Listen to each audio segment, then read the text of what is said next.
Hey everyone, how's it going? Welcome to the Upper Gallery at the Hoboken Historical Museum.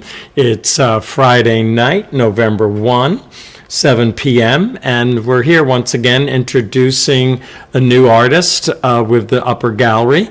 Raymond Smith is featured. The opening will actually be this Sunday, November 3rd, 2 to 5, and this is Artist Talk, and you could view online right now by going to the YouTube channel, and if you're interested, you can make some comments.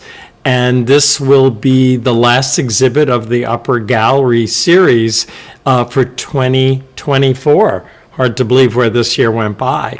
But we'd love you to come to the reception on Sunday, November 3rd from 2 to 5.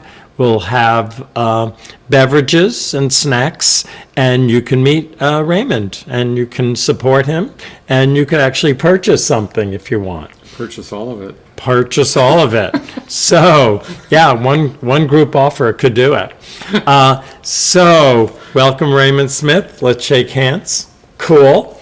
Hold up your mug. Do you like your mug? I love my mug. Okay. These are available for sale in the gift shop, and I'm allowing this unauthorized reproduction of my artwork because Bob and I go way back. Okay. And if you buy a painting, you get a mug. Yeah, how's that? That's right. Okay. Some people, I just say the mug is really expensive. Here's the mug, but you get a painting. This mug's really expensive. That is true too. So, you've had a few exhibits here in the past, Yeah. and this is a new one. And we have a few paintings in the back, and Hoboken is kind of the theme of these paintings. How would you describe your style in this new work? Well, in this work, it's just, representational, kind of impressionist, but I get into details more than your usual impressionist painting, but I just tell people it's figurative artwork. Okay. And then when they look at me puzzled, I try to explain, what that means. Okay, at the moment. Yeah. So you work on site? For the most part, like this painting back here was done in the studio, but I'll start on site and finish in the studio. I mean, the sense of light and your sort of delicacy of, shall we say, the foliage and so on is quite amazing. Thanks. Yep. That's you can't get that from using photo reference. You can only get that from the actual thing. I take photographs when I am working, just in case I missed putting a detail somewhere. But for the most part, it's just done from life, like the Karma painting over here. That's I set up on the sidewalk. La Isla, set up on the sidewalk. This is a studio piece back here, but the river and everything is done from New York, from a smaller version, because to get the color of the water, the sky, and everything. And then I've got a smaller version to take back to use as reference. So the painting in the center is a regatta from the Hoboken Sailing Club, you said? Yeah, in my depiction, they're on their way to Liberty State Park for a race. So you're in New York and you're looking west. Yeah. A little bit north, but Yeah. mainly west. And the Hudson looks really blue there. Yeah. So I'm going to guess a lot of the sky is reflecting in there. Can you talk a little bit about how color gets reflected? Yeah, the color in the river is kind of like a steel blue, but the color outdoors, that's what you don't get from a photograph, because a photograph captures light and puts it on a flat surface, or now it puts it into little pixels. But within those pixels, there's only a certain color range. But in nature, you have a much wider gamut of colors, so that's why it's much better to paint from nature, from life in nature, because there's a lot of colors you won't see. Like if you take a photograph and compare it to the actual thing you're looking at, you'll see all the stuff that you did look at, but you won't get the color at all. Right, right. And you like painting sometimes at night? And why night time? The light's better to paint in the studio at night. And, nobody's bothering me. So do you ever, when you're set up on a corner, do you ever like look around and you see Frank Hanovan across the street set up and you're going, hey, this is my turf? I was in Church Square Park one time doing a painting, and somebody came up to me and they thought I was Frank, I could tell. And they said, "You're him." And I said, "Nope." I said, "He's not me." Well, I just see you guys checking in with each other. Yeah. Say, where are you hanging out? I don't want to hone in on your turf. Yeah. That kind of thing. It's pretty funny. You have a bunch of slides, so we probably should jump into them. Okay. This is going to be my artistic journey. That's right. And this is like roots. We're going way back. I had a interesting time piecing this together too, because I was going with what I felt were going to be like key pieces to my development. There's a lot of stuff I've done that I feel is impressive, but it wasn't like a key development. The key developments in here are what led me to do some of the key pieces later. Like I left out, like I did some program covers for the Chicago Cubs one year. I did some artwork for the All-Star game, like a lot of baseball stuff. But that wasn't like key pieces that led me to anything like what we're about to look at. Oh, cool. So you took this pretty seriously. Oh, yeah. Yeah, it's a good way to for me to evaluate my my life too at my age. Uh-huh. You look back and wonder what you've accomplished and everything. So this was a good way to encapsulate that, look at it, get some dates in place. I'm terrible with dates. Right. Well, not that kind of date, but. Okay. And this will be archived, so you can fact check against yourself if you want to. Yeah. So we're going to move ahead with some of these images. So we are going way back. Great pictures. Yeah. And who am I looking at? So on the left, that's my grandmother. We used to call her Ma. And I actually don't know that much about her. I got this picture recently from my dear sweet cousin Kathy, who I hope's on watching tonight. And she told me this is Ma on a first day of school and she has that really determined look on her face, even though her clothes are a little worn and she's got a little notch in her little hat. But you can see how she's determined the way she's holding her book, even though the book's a little raggedy, little worn. But she was really the first person that I would say encouraged me to be an artist. And she'd see me drawing, and sometimes I would trace something, which I have no idea how I was tracing stuff because I didn't know what tracing paper was back then. I might have been using typing paper, but that's because regular paper you can't see through. But sometimes, and you'll see it later in the next slide, sometimes I would trace images, and she would tell me, Raymond, don't trace, like it was a bad thing. Just draw without... just let it go. Yeah, just let it go. So that remained an influence, even though years later when I became an illustrator, I found out you do need to trace things, Ma. And on the right, that's me and my mother. Wow. And that's about the age where I started drawing that I can remember. One of my earliest memories with my mother and drawing was there was a TV show in Chicago. I grew up in Indiana, but there was a TV show from Chicago called Romper Room. And the kids could send in drawings to the show, and the host would put them on a wall and walk along the wall and say, this is from so-and-so. So one day I'm watching, I sent in a drawing. One day I'm watching TV, and she's walking along. She says, and this one's from Raymond. I was like, Mom. And I ran into the kitchen, but that was my first media exposure. And I was the only one that in the family that ever saw it. But that's pretty cool. Yes. So do you think you imagined it, or? No. No. No, I vividly remember seeing it on TV in black and white and running to the kitchen to get her, but, I thought they would just like leave it on the screen for me or something. I don't Yeah, know. of course. Yeah. Yeah, I wonder if you can get old kinetoscope copies of Romper Room. Oh, yeah, Freeze frame it. yeah. Maybe someday when I got some time, I'll. Yeah, you're pretty busy, so I don't expect you to do that. And my mother was a great influence on me too, because she was always so encouraging and supportive. My father wasn't at all, so I would say these two women really, set me on this path. My father didn't have much use for art, so actually the use I had for him as a discouraging figure was to overcome that.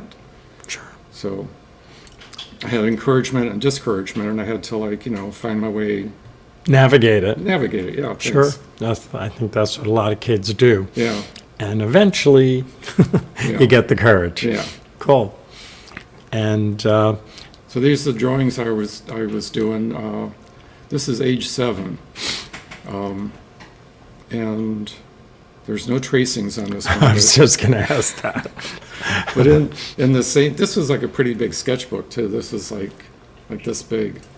I still have those, but yeah, there's no tracing in this one, but there are tracings in the book. Right. But I think anyone who grew up in the, 50s and 60s can relate to those characters. Oh yeah, well I And- especially like the spelling too. You got Quack Draw McGraw Yeah. and Loin. Loins, okay. Yeah, but the classic beep beep is spelled correctly. Yeah, got There that you part. go. Sure. And tell me about Salty. Salty I don't remember much about, and looks like he's got a broken He's front hurt. paw there, yeah. But But you actually don't remember Salty? no. And did you have other pets after Salty? Yeah, we had a bunch of cats, and I ended up getting a cat for myself much later in life, who, I loved very much. But it looks like I gave Salty a flower, an obligatory 7-year-old flower, Right, when I- for some reason. right. I'm thinking about the paw, what happened. Okay, Dog so legs are hard to draw. they are. Hands and dog paws. Yeah. This is my first paid commission.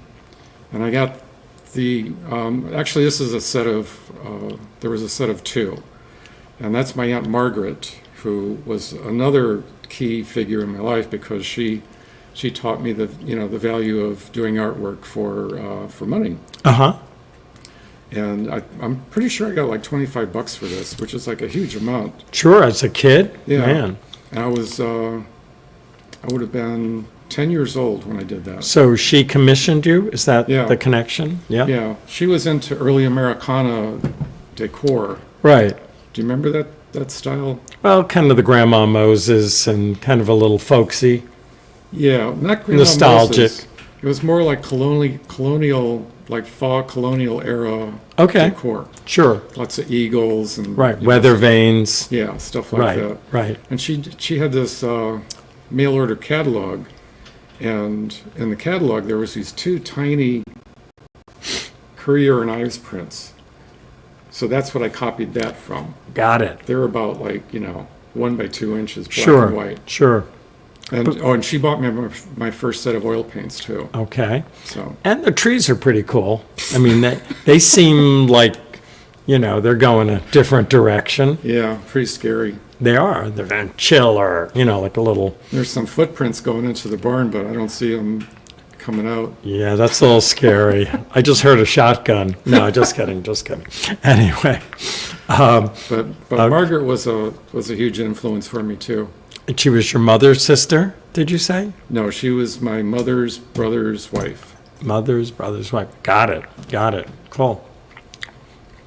And so you're in Indiana growing up, and how do you escape Indiana? I've wanted to move to the New York area ever since I was actually 10, about the time of that painting, because I could just tell there was a bigger world out there. I escaped Indiana by moving to Chicago, which is about to come up. Okay, But this is me in high school, sure. and this is where I'm getting more ambitious. So this is still Indiana High School? Yeah. Yep. And I went to vocational high school, which is what that is. That's a picture of me in the art shop.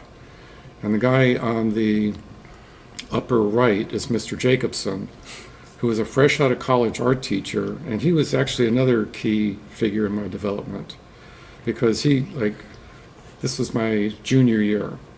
And the previous 2 years, I had this ancient teacher that should have been retired 10 years before I even got there. She cared nothing. She was just there for the paycheck. Cared nothing about the kids. I got kicked out of art class every year I was in high school. Why'd you get kicked out? Some misbehavior. Such as? I can't remember, but in my junior year, I do remember getting kicked out because me and that guy in the middle, Joe, we graffitied this guy's poster who... During class? Yeah, it was during class, but nobody saw us. And Mr. Jacobson didn't like what we had done, so we got kicked out for that time. But if you look at my high school record, I actually went to high school only about 2 years total, even though I graduated, 4 years, because I ditched most of the time in high school to go to the library in Hammond to read art books. So how did you pull that off with getting graduated? They just want you to move on, or? Somehow I did it. I don't know. Okay. The art class in my junior and senior year, which is this is a picture of, that was like the whole afternoon. So I was, definitely pulling good grades in there. Right. But what about math, science, Math I totally sucked at. English, the other English and classes that history. one takes? Yeah, English and history I did great in. Maybe because it's a vocational school, they had a different type Yeah. of setup Yeah, they had a of different take on it. requirements. Yeah. Right. Yeah, and I did, want to go on to be an artist, so this was like a perfect environment for me. And in high school, this is where I get my ambitions to be an illustrator, and the ultimate job for me was going to be an illustrator for Playboy, because Playboy back then was buying like just this amazing artwork from these key illustrators, and that was that was what I was aspiring to back then. The aspiration you see here with this underground comic was something I did for the high school newspaper, and this is basically something I thought I would do to become popular, with girls and with whoever in high school. It only alienated me further. So you should point out where you are in this photograph, just because it's been a few years. I'm in the upper left corner there. Okay, with glasses. With glasses. And got it. Oh, and that's Got it. my drawing they're holding up there. Okay. The guy in the middle is acting like it's his, but... Right, but it's like one of those pose photos. I know, but it's still my drawing. No, okay, I got it. Okay. I'm going to give credit where credit's due. Yeah.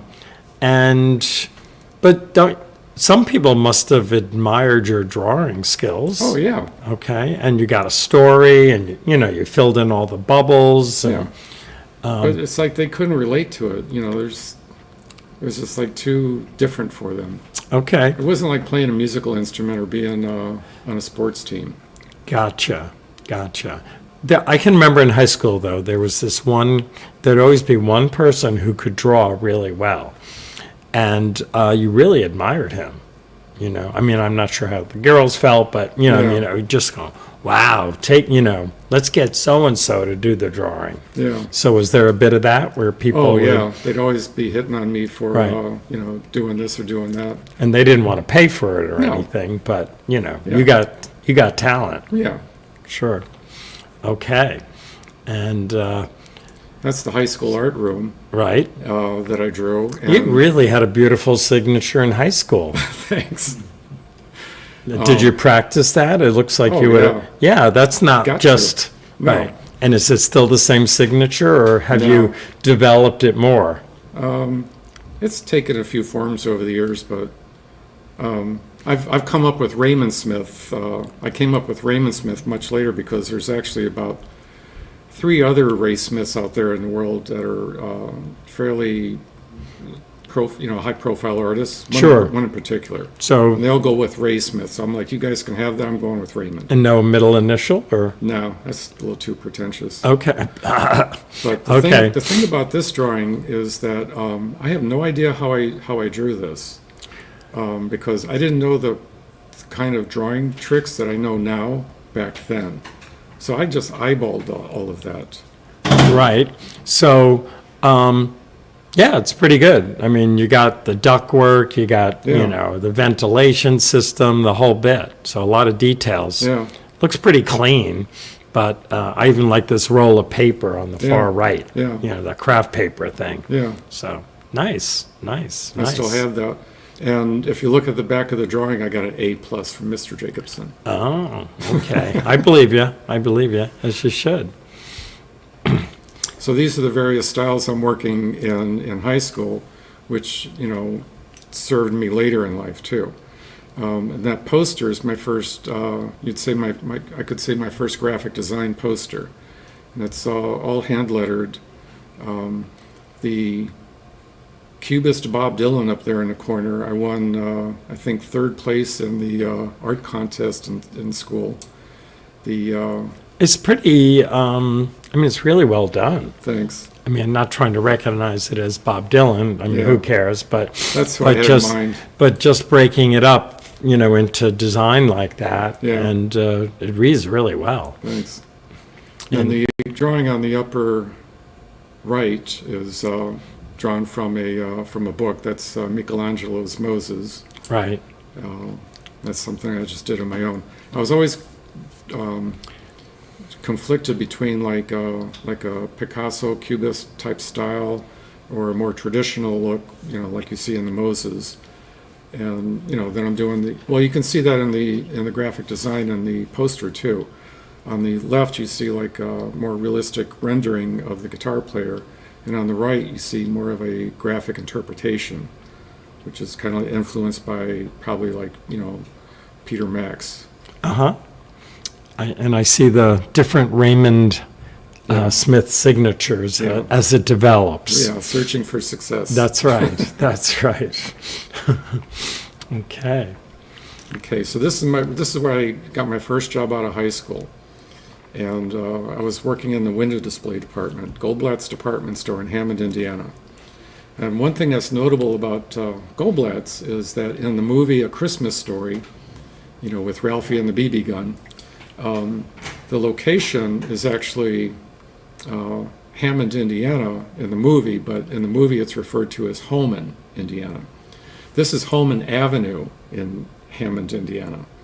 And that's the department store from the movie, which in the movie is called Higbee's. It's getting complicated. Well, is that the original Walgreens on the right? yeah, Wow. yeah, Pretty cool graphics. yeah. Wish Yeah, this- and that was an influence on me too. Like the graphics I grew up with, like the Walgreens sign, the stuff that's referred to as retro now was it wasn't retro at all then. It was current. Contemporary. Yeah, sure. contemporary. Sure. Nice. This- And this is the window from the buildings we just saw. Yeah, that's my first window display that they let me do on my own, and it was a pretty big deal for me at the time. Sure. I made the backdrop with the mannequin popping out of it. I dressed all the mannequins. I set up the purses and the scarves and stuff. That was a great job, and it was a good learning experience too. So did you stick with that window display gig, or No. No, it was just I could tell it was I think I did it for like 2 years. well, that's a long time. Yeah, and I wanted to move on to go to art school, but I found out I wasn't going to be able to do that because I wasn't going to be able to afford it. So I took a job in a factory in East Chicago, Indiana, and it was just like a chemical processing plant. Right. And so I did that for a year. And while I was there, I got a job. I think it was in the summer, because I was working with the college kids. So I'm working with the college kids that, you know, like are working there to earn money to go back to college in the fall. So then I finished out the year, and when the summer came around again, those same kids came back, and I thought, oh, I haven't really saved any money to go join these guys to go to art school. So I thought, you know, I guess I'm not going to art school. So I went on to still living at home, and or no, I had moved out when I was working at Goldblatt's. I had moved out and I had my own apartment. That's right. I had my own apartment when I was working at the factory. But I thought, you know, I got to get out of Hammond. I got to like move on. I want to go to Chicago. So I went to I had a, you know, humble little portfolio of drawings and stuff that I've done over the years. And I went through it. I thought I'll see if I can get a job as a commercial artist in an art studio in Chicago. Mm-hmm. So I got the phone book, started calling. I started at A, started going through, like, you know, just calling. And I started making my calls at the end of August, when I knew the kids would be going back to school, because I figure if they needed any help, I'm going to be the guy who's available. Yeah, I'm going to be the guy to replace the guys that went back to school. So I got to M in the phone book and got an interview with, well, I had a couple of interviews, but I got to M, got an interview in Chicago at Moon Inc. Incorporated, and that's what the next slide is. Okay. I started there as an apprentice in the back room where we would mount photographs for the retouchers. Right. And the old days. Yeah. Yeah, that was a great place to learn too. And I got out of that situation, you know, just cutting mats and making photostats, which I won't. I've heard of those. Yeah. I won't take 20 minutes to explain that. No, it's okay. Old technologies. Yeah. But I got out of being the guy in the back room cutting the mats and stuff by showing off my drawing skills. The way I showed off my drawing skills was that I knew the bosses, the designers for the studio, would use marker renderings to make presentations to the clients. Right. And there was a path from the hallway in the studio to the bathroom across the hall. And the work table I would work at was like in a line there. Sure. Along the path. So I'd just kind of have my drawings out on the table. Yeah. No, I wouldn't do that at all. Right. I'd just be like, you know, working on something, and they'd stop at the water cooler and take a drink of water and look at my drawing. It's really nice. And they'd see I was working in markers, and after a while they pulled me out of there and put me on a drawing board to do the renderings for them. So you're in there, so they just kind of Yeah. associated it all. Yeah. That's pretty cool. Yeah. And I just remembered, didn't Andy Warhol get a start doing window displays? I think that was one of his early gigs. Yeah. And so that's kind of cool, Yeah. too. He used to do fashion illustration too. Right, and shoe design and all that jazz. Yeah. But I was just comparing. Okay. So And that's me working at Moon Inc. in Chicago. And on the wall behind me, that Hawaii ad is my first published illustration. uh-huh. And I'm doing a marker rendering right there. Right. The nickname for me back then was the Wrist, because I could draw so well and so quickly, but I didn't really like that name at all. It just seemed demeaning. Really? Well, Yeah. I'm not sure what it connotes, but Yeah. but your wrist is blurry there, so Yeah. it means you're working fast, I guess. But Cool. that was a great place to work too, because you know I'm learning all the old technology. This place went out of business because computers were just coming along, Right. and They resisted. yeah, Sure. the boss said like the receptionist was telling him, you know, we need to get into computers just Right. to set type, if anything else. Sure. And he said, "Nah, what do we need that for?" It's sort of how I look at social media, same Yeah. thing, like, yeah. But, So yeah, they went out of business. okay, that's sad. But it probably gave you a lot of confidence to see that you could, Oh, you know, like, keep up in a sense. Yeah. And, make your way through it. Yeah. I think that was it was sort of the first real job in a way. Yeah. And so that's really First real important art time. job, yeah. And how many years, you think? I think I worked at Moon Inc. for maybe 3-4 years. Okay, It sure. was a while. Yeah, So from there, I became an art director, like an official art director, and that's on the next slide. That's the type of work I was doing. Uh-huh. I was the art director for that bank magazine, The Uptowner, and that's the kind of layouts I was do. The interest is just the beginning at. right. And some of those are my illustrations too. But would you hire other people? Yeah. Yeah, that's kind of cool. So they'd come and bring their portfolio, and you'd probably be saying, I can do a better job, or, I wasn't thinking I could do a better job. I was thinking, because I would come up with the concept for the illustrators, right? and then hire somebody I thought fit that vision I had, Uh-huh. and then they would execute it. Like that's what that weather cover is up there. Gotcha. That's So what, we're mid-70s here, or? That should be, I think, yeah, this is like mid-70s. Right? There's probably a date on that There magazine. probably is. I Yeah. think I see a 7, but, Yeah. 79, late yeah. 70s, thank you.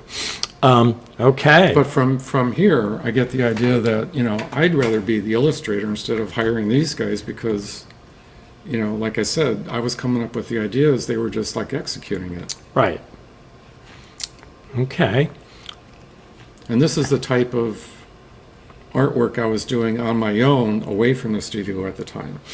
This is like my photorealist period. Photorealism was hot back then. So, It was, yeah. if you're an ambitious artist, you want to be, up with the latest trends in art. Yeah, who's that? I'm trying to think of people, they were kind of like fine artists, but it almost seemed like illustration too. Yeah, and I knew enough, I was about to learn enough illustration tricks and photo reference tricks to, Right. do something like this. This This is from a photograph from a motel in Colorado. I didn't stay at the motel, but I was driving along on vacation, and I saw that, and I was like, wow, I gotta Right. shoot But you that. even have the rigging for the sign, yeah. which is pretty cool. Yeah. I remember one guy. I remember Richard Estes, Estes, and he Yeah. was hot. Yeah, And it was an interesting period. yeah, But you really had to be skilled yeah. on that. No tracing though. Well, maybe. No, that would have been done with a projector. Oh, so it's kind of like tracing. Yeah. Okay. So in let's see, in '83, I took a workshop at Loyola University in Chicago, and this was a visiting artist from New York. This is Gilbert Stone. He was the chair of the painting department at SVA. And his visit was sponsored by the Art Directors Index, which was an illustration directory in New York. And Gil brought with him a painting workshop and some serious heavyweight illustrators and designers from New York. Like I met Doug Johnson, Alan Pekulik, Wilson McLean, and Gilbert. And the prize, there was a prize involved with this workshop too. The goal was to do a finished illustration that he was going to have published in Penthouse magazine. And the art director from Penthouse, Joe Brooks, showed up at the workshop to judge the work. So the winner didn't get published, but that's a different story. But anyway, so Gilbert Stone's technique here that you see in the band cover, he was a pretty hot illustrator back then.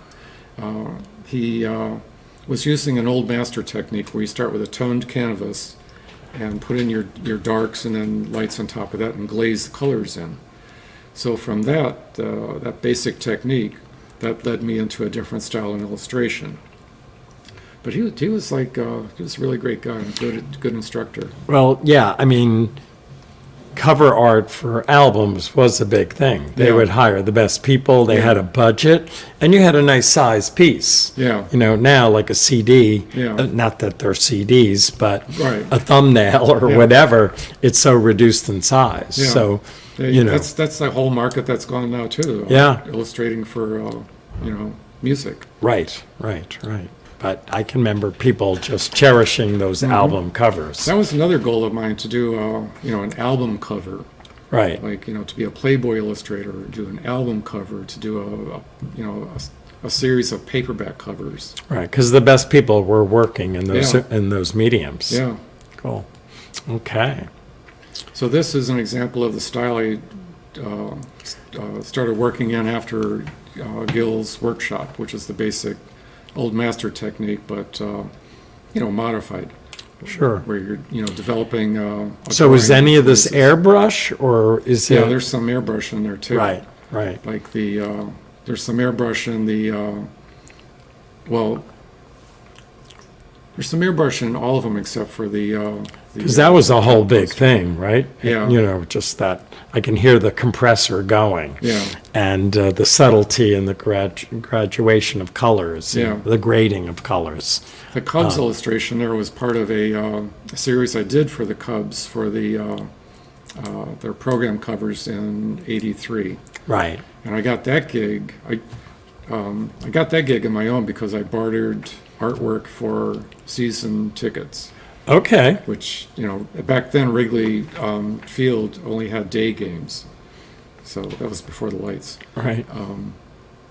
But yeah, I'd go down there, and I had no idea how great those seats were either. They were like the section behind third base. Sure. Yeah. And this was very traditional at the time. I don't know if they do it anymore, but these would be pages in kind of an illustration index kind of book where people would, buy this book or subscribe to it, and they would have it, I guess, probably even alphabetical, the name of the different illustrators. Yeah, this was on a there. source book for Right. illustrators and photographers, and you'd pay like I think $800 to $1,000 for a page, and and you list all your clients up there. It's kind of like your portfolio and resume all in one page. Yeah, that was, and someone who produced that book made a lot of money. Yeah, they would pass the book out freely to art directors, and then they'd make the money off the talent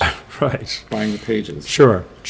But now it's all done with probably the artist's promotion, right? Yeah, it's a whole different thing now. You don't Right. have books at Sure. all anymore. Right. So this is Same kind of thing. Yeah, but these are two different styles I started working in after I abandoned that previous painting style. The one on the left is my science textbook style, which I started doing when I moved here to Hoboken. The other style is the airbrush style you were referring to earlier, which became more my advertising style. Right. And I was, doing them simultaneously, and I loved them both too. It's interesting, even within illustration, on the right, you almost have a fine art kind of approach to it. And on the left is more, I don't know, realistic and traditional, Yeah. which doesn't draw as much attention to the artist's hand. They're more just direct representational. Yeah. Whereas on the right, it's really different. Whoa, Frank, where are you? Frank Hadvin just signed in. That's cool. I knew he'd catch up. Okay, that's great. He was probably still outside painting in Church Square Park. Hope you're home safe now, Frank. Yeah, daylight savings time's coming up, Frank. That's right. That's right. Okay, we're moving on. And So the airbrush style led me into this situation, which is another key development in my life. This was some artwork. On the lower left corner, this was artwork I did for Hemispheres magazine, the in-flight magazine for United Airlines. And an art director for Perrier in Chicago saw the artwork, and they were Perrier was doing art bottles at the time. And I remember seeing an ad in the back of Playboy with the first series of Perrier art bottles. I think there were 6 bottles, and I was like, oh, wow, these are so cool. I thought, they'll never call me. I'm not that good. And the very next week, I got a call to do a bottle. I couldn't believe it. I thought, it's like, like when people say you should think positive about yourself. Sure. Yeah, that was a perfect example. Sure. So they just wanted me to modify the artwork. So I did that.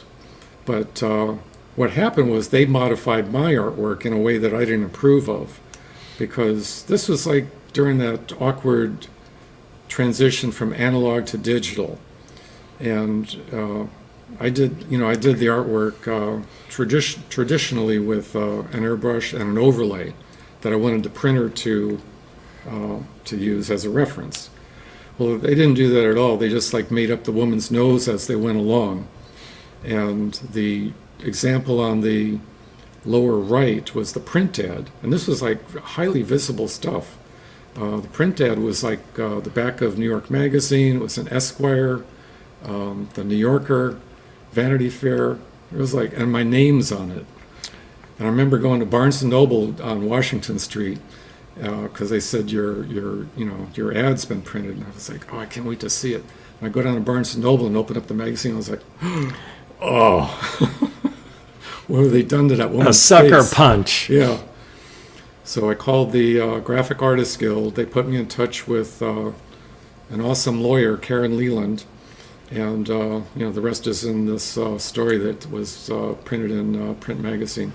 And she used the angle of, because I had signed away the rights to the image, but she used a legal angle called droit moral, which in French means artist rights. Like the artist has the right to choose where his work is reproduced. And that was successful. And what made the difference for me in settling the case was that the lawyer for Perrier, he was like a really nice guy too, like a huge office in New York that me and Karen went to. His daughter was a ambitious interior designer, and she had just come home over the weekend and told her dad about how her client had screwed up her plans that she had laid out. She said, just complaining like, Dad, I can't use this for my business at all. The client's totally ruined it for me. It doesn't look like my work at all. Then he understood where I was coming from, and we got a cash settlement out of it, and that was that. Cool. Yeah. So I got to see if okay, beautiful illustrations from Thank Patrick. Can you give us the amount? Yeah, it was 30,000. Wow. So you made more from litigation, a lot more than the original illustration. Yeah. Can you tell us how much you were paid for the original illustration? You mean for hemispheres or for Perrier? Well, I'm not sure if I followed all this, but the image on the far left, That was reproduced in the In-Flight magazine. and that was yours. Yeah. And so how much were you paid for that, you think? I think like 800. Okay. And then Perrier, in a sense, translated it to their bottle. No, I did that artwork. You did that. Okay. The top 3 bottles are, the one on the far left is how the bottle should have looked. I made that. Okay. That's actually airbrushed on glass. Okay. I made that myself. Sure. And then And the 2 variations on the right, that's what Perrier's printer did by gotcha. altering the woman's profile. I got it. Sorry, I didn't follow all that. Yeah. And so you did good from that. Perrier paid you another Yeah. amount. I probably got like 2,000 for the bottle. Okay. So, and 30,000 for this company was probably not a big deal, but it was for the artist. It was like, whoa. Yeah. So that really taught you to stand up for your rights Oh, yeah. and get a lawyer. Yeah. Cool. And I sense that this is not the first litigation type No. project that you've pursued. No. I got one in development right now. But Okay, every day, every damn day. Yeah, and when you've been screwed over, I can just see the hair on the back of your neck just going up when you go, wait a second. Yeah, it's not about hurt feelings. It's about business. A neighbor of mine the other day saw the invitation to the show. I got the poster on my door at home. And he said, congratulations on the show. He said, I don't know much about art. It sounded like he wanted to go, but he felt like he needed to know about art in order to participate. And I said, what's to know? I said, it's a business like anything else. An artist makes things and tries to sell them. Right. It's a business. And I don't mean that, you try to sell. It's not just about like selling it for a cash amount, but like, you're selling an idea sometimes too. Like if you're a poster artist and you're trying to sell the idea of a message, you're trying to sell your message to people. So, sometimes it's a message, sometimes it's an actual product, but you're basically an artist makes something that, Has a value. has a value and, You should be compensated for Yeah. it. So, and respected Yeah. too. yeah, it's not about it's not about hurt feelings of the artist at all. Okay, moving on. So this is another key event in my life. So this is not art per se. No, but it enabled me to remain here and have this artwork on this wall Yep. today. This is Tom Olivieri, who came along at the right time in my life. The situation I was in on Willow Avenue was the landlord had jacked up the rent so much that we weren't going to be able to stay there. And I had a broken arm at the time, too. My right arm, my money arm. Oh, man.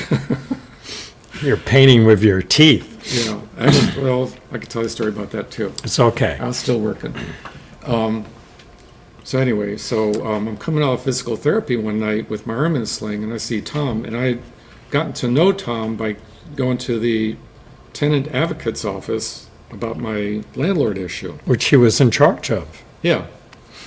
And he was going home. I was coming out of physical therapy. It was like around this time at night. And he says, Ray, you should check this out. And he pulls out a newspaper ad for Marine View. He said, I said, what's this? And he said, you should see if you can get in there. This is a good deal over there. And I was like, okay. And I had no idea, like the whole time I was living here, I had no idea what Marine View was or anything. So I followed up on it and I thought, it does sound pretty good. Like you have to make a certain amount of money, you could get an apartment. So I made sure I was the first online. And I went out there with my beach chair Right. in November and my broken arm and a blanket. And I think I would have had, it says coffee there, but I would have had a 6-pack of beer with me to get me through the night.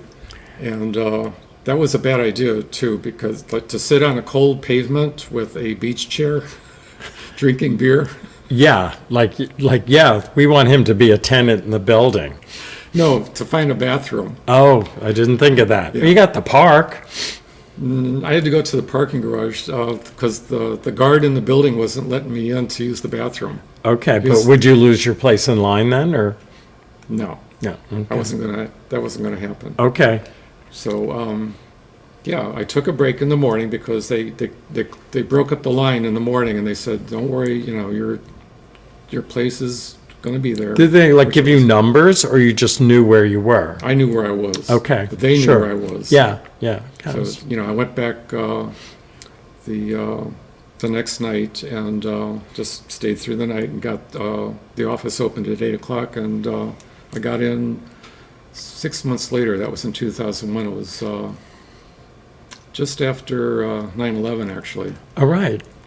Yeah. So Tom kind of set you on the right path for some more Hoboken Yeah. stable living. Yeah. And if it wasn't for him and Marine View, I wouldn't be here now because I would have gotten priced out. I had a family at the time. Right. Yeah. And of course, that issue is still very much with us, and rent control and Yeah. finding an apartment that one can afford and Yeah. not be so outpriced that we have Yeah, one especially- type of resident. Especially if you're a young family too. I don't know, I don't have a handle on young families around here anymore like I used to, but back then it was good for young families too, because like the activities weren't as expensive as I'm sure they are now, or daycare. Sure. Yep. Okay, let's move along. We got miles to go before we sleep here. Okay. So this is kind of another project that you work on? Yeah.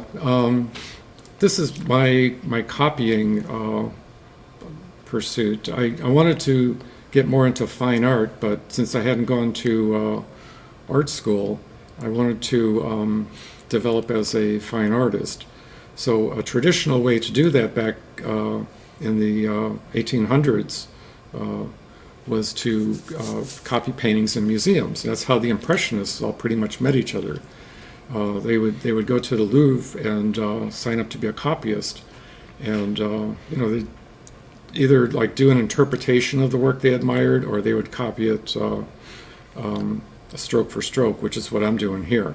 The other thing back then was that you could hire an artist to do a copy in a museum, and it would get sent off to a church in a small town. I don't know any of that. It's pretty Yeah, interesting. it's a whole industry. Right. And apparently there was a market for, that's from Brooklyn, Frank.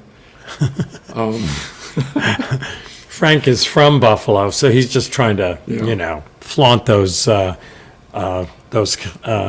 Albright Knox connections. Yeah, I have to go there someday. Yeah. They just enlarge it. It's like kind of amazing. Oh, so I felt there was going to be a market for this too. So, I was doing developing my copying skills. And I did sell a couple of paintings that way too. So they're not like forgeries. They're just No. kind of like There's emulating the masters. Yeah, there's the original on the wall behind me, Right. and there's my two copies. Okay. The one on Okay. the right on the easel is an actual life-size copy, Right. which is allowed because it's not the entire painting life-size. Okay. Looks pretty good. So is there someone like watching you to make sure you don't get too close, or No. So There is at the Met, because I did a lot of copying at the Met, and I'm in a book about the Met with my copying experience there. There's like a whole chapter about me. cool. And this is in Brooklyn at the Brooklyn Museum, Right. but there must be. What? Maybe the Buffalo one is a similar Degas, or the one in Buffalo could be a copy. Anyway, okay, we're moving on. Yeah. We'll speed dial this one too, but Well, here's the another influenced key figure in my life too. This guy I'm sitting next to. I can't remember my original motivation for starting the postcard design, because originally it was like hand lettered, like the word Hoboken was like hand lettered, like was like this, and I took that from my lettering skills from my apprentice days at the design studio. And then I remember Bob saw it, and he's like, so what are you doing with that postcard idea you had? And I was like, nothing. He said, why don't you do it for the, get it together for the anniversary celebration in 2005? And I was like, yeah, okay. So I digitized my artwork, cleaned it up in Photoshop, because, now I'm working in Photoshop, and, that's how that came to be. cool. But yeah, you were the, Did you get it done in time for the celebration, or? yeah. You did. I couldn't remember. Okay, cool. But yeah, Bob was the instigator that motivated me to get that done. Okay. And This is something I'm really proud of. My response to 9/11 was the Hoboken Children's Memorial Flag. The handprints in the blue part, the canton of the flag, represent the 47 victims that were listed at the time. They've expanded the list to, I think, 57, but I went with the 47 people that were actually living here, like either born here or a resident here at the time, not like somebody who had a business but lived in, the suburbs, Sure. somewhere else. And the handprints correspond with the victims, except for one. There was one guy that had two kids. So in alphabetical order, the other handprint ended up next to a guy who had no children. So Got it. Sure. So I'm whose handprints are they? the handprints in the field, in the left, Canton, right. in the upper left. There's actual children of the victims. You said that, then I got it. Yeah. Okay. And then the rest of the handprints are from from Wallace School, and I think no, it's from Wallace School because my kids are going to Wallace School at the time. And the first handprint and the red stripe is my, I think it's my son's hand, and no, the first one was the first one was my daughter's handprint. The last one was my ex-wife's handprint, and the one next to that was my daughter's handprint. Oh, cool. And I put hearts in there because I said, they hold my heart in their hands. And I made the blue part in All Saints Church, which I thought was pretty cool because it's a little more sacred there, even though I'm not a church going kind of guy. Right. But you wanted to do something for this event. Yeah. And handprint flags. I got inspired to do this because there was a flag that came here from Georgia, which you guys have now. Right. I rounded that up and Where is it? No, I'm just kidding. asked the man behind the computer over there. But yeah, that inspired me to do this. So there it is. Cool. And I'm really proud of it Right. too. There's Patrick. It's a great piece. Yeah, it is. I mean, it's just graphically it works, and it's Yeah. got enough continuity that it hangs together. I And- scaled it to the size of a hand and a stripe, and then the actual proportions of the actual flag. Right. It was like, that's how I calculated the number of handprints I was going to need to make the stripes. Gotcha. Cool. And Okay. here I am breaking the fourth wall. Okay. Still illustrating. Mm-hmm. And this is from 2 years ago now. Right. This was like a great summer for me because I'd get off the bus from Aline's place in the city, and that'd be at the bus stop for me. You just hang out and admire your work. But I'm wearing the T-shirt for I designed the lettering and then the illustrations and the poster. Right. And Mark at the library was the art director that Cool. hired me to do that. And I stole your hat for tonight. Sort of. Okay. Moving on. This is something I'm up to now. I'm a painter and an art instructor. This is me doing a paint and sip class during COVID at what's the name of that place over here? I can't think of it. Maxwell Place? Yeah, Maxwell Place. And Inner Sanctum. yeah, that was a great place and a lot of fun. And the image on the lower right is me in Amsterdam from 2 months ago. I took Aline and I went to Amsterdam primarily to go to the Van Gogh Museum, and it's like a lot of great artwork there anyway. And Amsterdam is like a seriously cool place. I might be moving there for 4 years, Wow. depending on how things work out next week. To describe what that's about. Oh, I see what you're saying. Yeah, he wants to retire. Yeah, And you have one of those cool portable easels that always Yeah. gets knocked over because they're not really designed that well. no, that one's That one's good? That one's pretty. Oh, awesome. man. I've seen some funky ones. Yeah. No, that one's battle tested. Right. But that made it to Amsterdam, and I went looking for a site that Van Gogh painted, which was that church back there, whose name I don't know. I still have to look that up. Right. But Aline and I went looking for that site, and I found that instead by the canal with the houseboats and everything. Sure. Houseboats are always pretty amazing. Yeah. So while Aline and I we were going to have like a day to ourselves. So she was going to go horseback riding. I was going to go painting. She In decided- Amsterdam. Yeah. Okay. She decided not to go horseback riding. She's going to do shopping instead. So I said, come back in a couple hours. So she comes back. I'm just like, wrapping it up. People are coming out to take pictures of me in the painting because, like the people that live on the canal behind me. And this guy comes up while, Aline and I are there and I'm packing up. And he says, how much do you want for that? And I was like, oh, I didn't come out here to like do this painting to sell. But Aline's looking at me like, yes, you're selling it. I was like, okay. We're not carrying back a wet canvas on the plane. No, she's very supportive. She's all about me, like, selling my work. Sure. That's not why I went out there. I just wanted to like go out there and do a painting, Sure. So I tell the guy, $250. He's like, that's all? I was like, yeah, $250. This is an 8x10, oil. So I said, bring a piece of cardboard with you because it's going to be a wet oil painting. So, Sure. So he goes away. His wife comes back.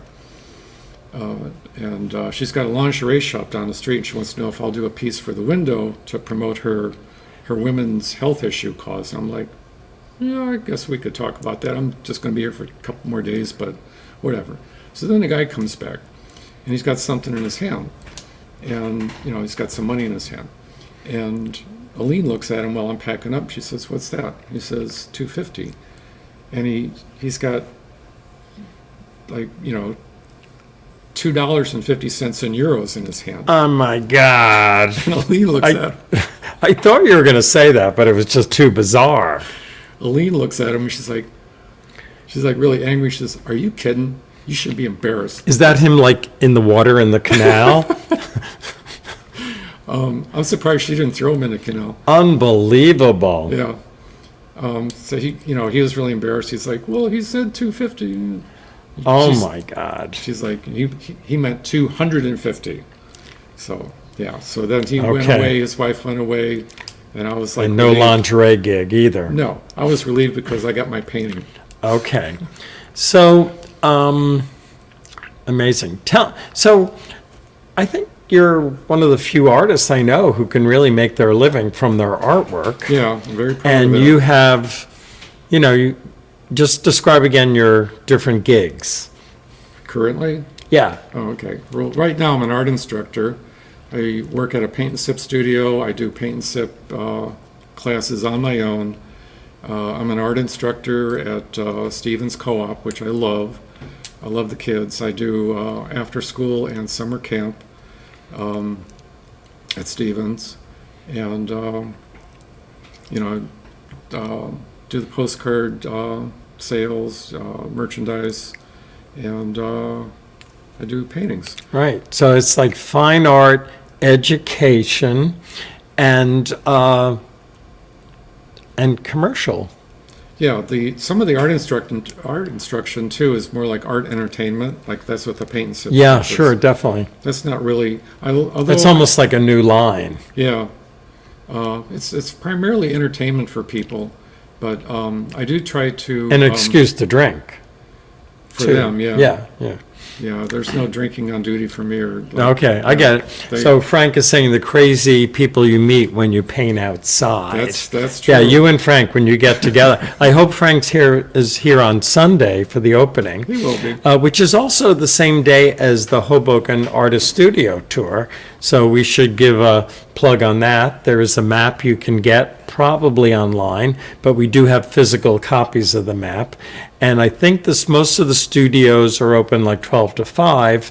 We are, it all just was by coincidence the same day as your opening. So we'll think of the upper gallery as your studio that day.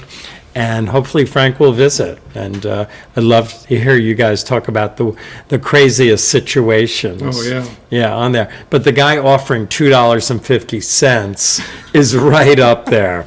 He was a smart-looking guy too. Like you'd think he would know better. Right. He's got a nice but- house on the canal. Sure. His wife's got a business. Yeah, he just thought he was talking to a dumb American, I Yeah, guess. Yeah, you I know. think that's why his wife showed up with the. Yeah, the new Yeah. commission. Yeah. Yeah, sign here. Yeah. Oh, man. Cool. And just a reminder that the exhibit goes from November 3rd to December 22nd. It's kind of interesting. We actually we have the background here, but we didn't really go through too much of the work here. And this is definitely one of the stronger shows we've had here of paintings, I Thanks, think. Bob. And I'm probably alienating some people by saying that, but I think you've really developed your technique quite a bit since the last exhibit, and a real sense of light, kind of abstracting certain things that are not as important, but other things are really detailed. And I'm looking, no, you're not seeing it on the screen, but I'm looking at the cherry blossoms in Church Square Park with OLG in the background. Pretty cool. And then the image that we have on the card, I was telling you before, is of the United Dry Dock facility, which had the Hoboken tug there, which no longer exists. And it's the perfect vertical composition, as That's Farms said. the paddle boarders from the boathouse, too. That's right. So you kind of have old and new in there, Yeah. and I that's was- it I was on the out- right. It's I a was out- great image. I was out painting the cove, and the paddle boarders went by, and I was like, wow. And while they're going by, I was getting this reflection off the World Trade Center back there. Sure.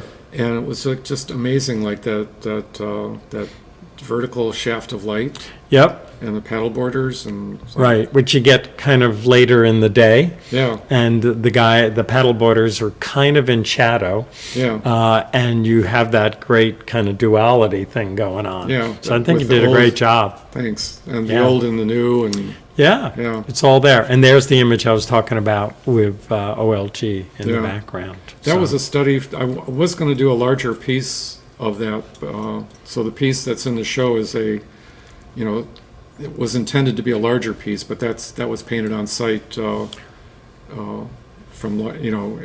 But that's what I was saying before. Sometimes I'll do a smaller version, and the intention is to do a larger version. But I want to see how the smaller version pans out first to see if it's a viable idea I've got. Uh-huh. So that would have, I'm probably still going to do a larger version, but I don't Okay. have time before Sunday. Sure. Anything you want to add to our conversation? Really appreciate this opportunity Okay. and your encouragement, and the Okay. staff here and Rand's help in putting this together, and Bill hanging this stuff so Yep. great. And McKevin did the card. Yeah, Yeah, it's yeah. kind of a group Yeah. effort of a lot Yeah. of contributions, Yeah. but we had a great images to work with. and Vera's doing some awesome promotion with this. That's right. You're in the Jersey Journal before they disappear. I saw that. Yeah. So anyway, okay.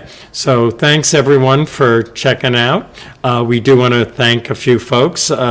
Hudson County Office of Cultural and Heritage Affairs is a sponsor of our Upper Gallery exhibits, and they make it much easier. These are people within our shipyard circle. They are the heavy donors to the museum, and we thank them every day. And our current exhibit in the main gallery is the work of photojournalist Benedict J. Fernandez. It's a retrospective. It's coming down the same day as Ray's exhibit comes down later in December. But you still have time to see it, and we're very proud of that exhibit. And then Hoboken Talks is kind of similar to this program, although we call this Art Talks. We'll be tuning in. I get it a little wrong. It's either next Thursday or the following Thursday or an upcoming Thursday. We'll be interviewing Emily Dalton from an old Hoboken family, and she's the next generation. And she'll be interviewed by our favorite host, Jack Silbert. Or your favorite host, I should say. And I think we're getting there. Please check out this program on YouTube. Please register for YouTube. We score some points somehow when you do register for YouTube. And this is going to be a great archived program. I'm really proud of it. Do also want to thank Rand Hoppe for engineering this. And of course, you can probably check out Ray's other work on his website, which is somewhere out there. Raymond's- Okay, he's writing it down quickly. I can't read that handwriting. RaymondSmithStudio.com. Okay, what a promoter. But you know, Always be closing, Bob. okay, ABC. there you go. There you go. So, but we'd love to see your eyeballs on Sunday. Get off that screen and just come into the museum, have a glass of wine or some noshing, and this has been a good one. So we are signing off soon, and thank you again, Raymond Smith. Thank you. Thanks, Bob.